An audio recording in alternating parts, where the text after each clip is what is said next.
Hey everybody, in this tutorial I will walk through my process of how I sculpt ears. I got this method from Dmitry Lepy, who's a real master when it comes to anatomy, and I highly encourage everyone to follow his work. I put a link down in the description to his ArtStation page. The reason why I adapted this method is because when I rendered my old models, I never achieved convincing subsurface scattering effects on the ears. The reason was that I sculpted the front and back sides separately, which resulted in a bad geometry that didn't allow the light to travel through in an appealing way. I found that this workflow works for realistic ears as well as stylized ears, and it saves quite some time since you only have to do mostly one side of the ear, since the ear is basically an uneven, thicker plane. You can feel it yourself that for each peak on one side of your ear, there's a valley on the other side.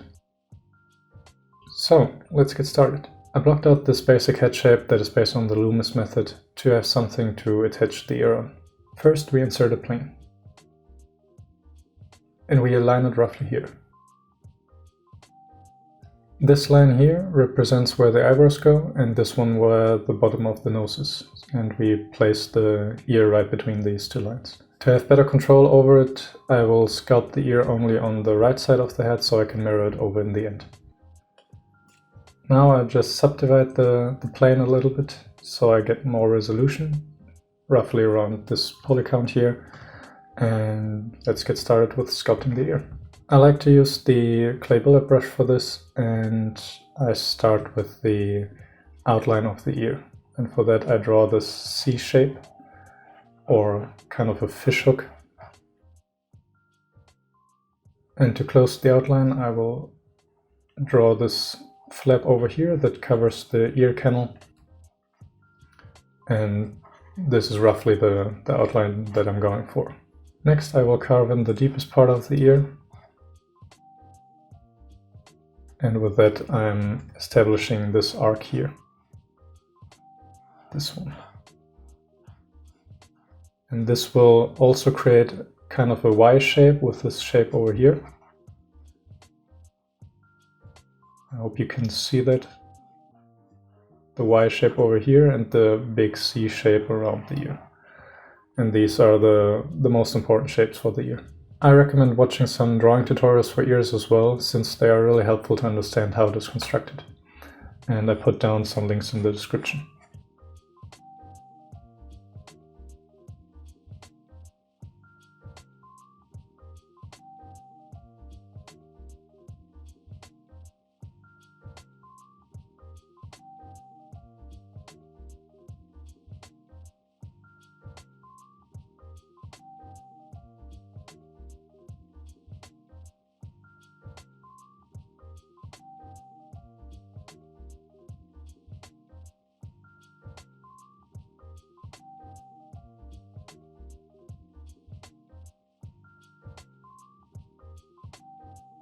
One thing that I find really important for a realistic ear is this curve here from the edge of the ear into the inner part of the ear.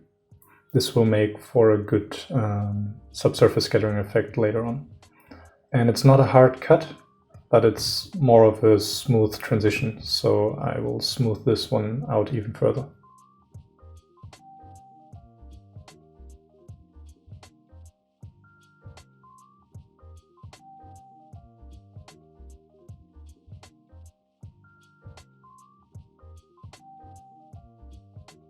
So now that the ear is at a decent stage, I will separate the ear from the rest of the plane. Don't worry if some of the proportions are not completely correct, since we can still adjust them later on. To extract the ear, I will mask what I need and press Ctrl W. This will make everything I mask into a new polygroup, and you can see that if you press Shift F, you can see your polygroups here. And you can see I missed one part here, so that looks better. Then I will go into the Geometry tab under Edge Loop and hit Groups Loops. This way I will get a clean edge around the ear and the rest of the plane. Now with Ctrl and Shift I will tap on my ear to hide everything else and hit Delete Hidden. To give the plane a thickness, I use the Z modeler brush and make sure that I extrude all faces. Now I just drag on the surface until I get some thickness.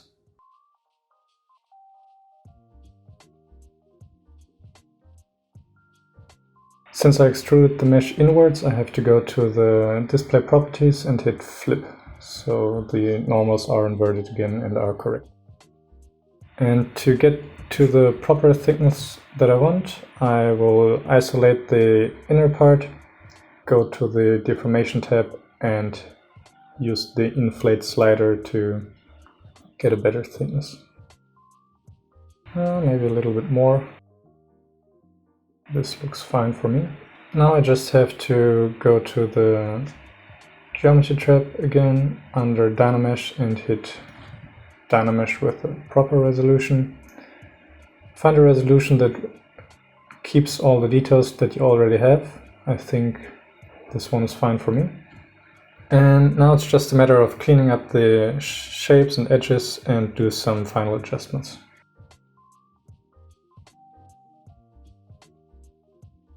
One good trick when you want to work on thinner meshes, when you are working with your brushes, go to the brush menu under auto masking and hit backface masking.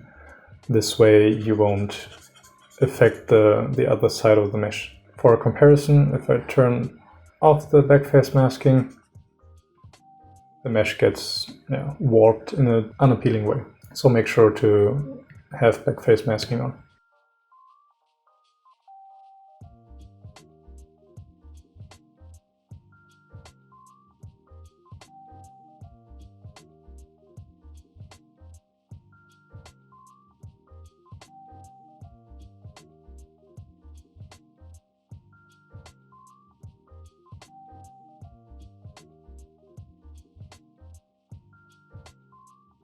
To align the ear properly, I use the lines of the eyebrow and the bottom of the nose again as a guide, where I can place the ear right between them. And I will tilt the ear a bit backwards, since the line is not straight like this, but more on a similar angle to the jaw.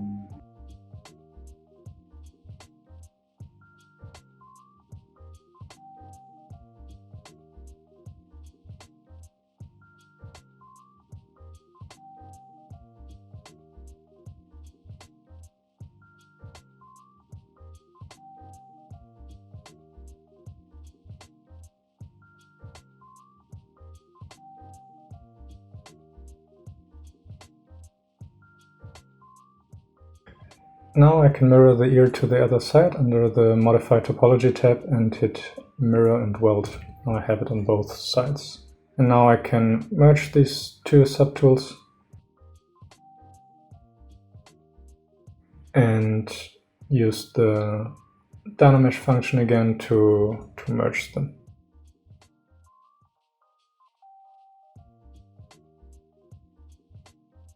Just clean up the transitions a bit and that's it.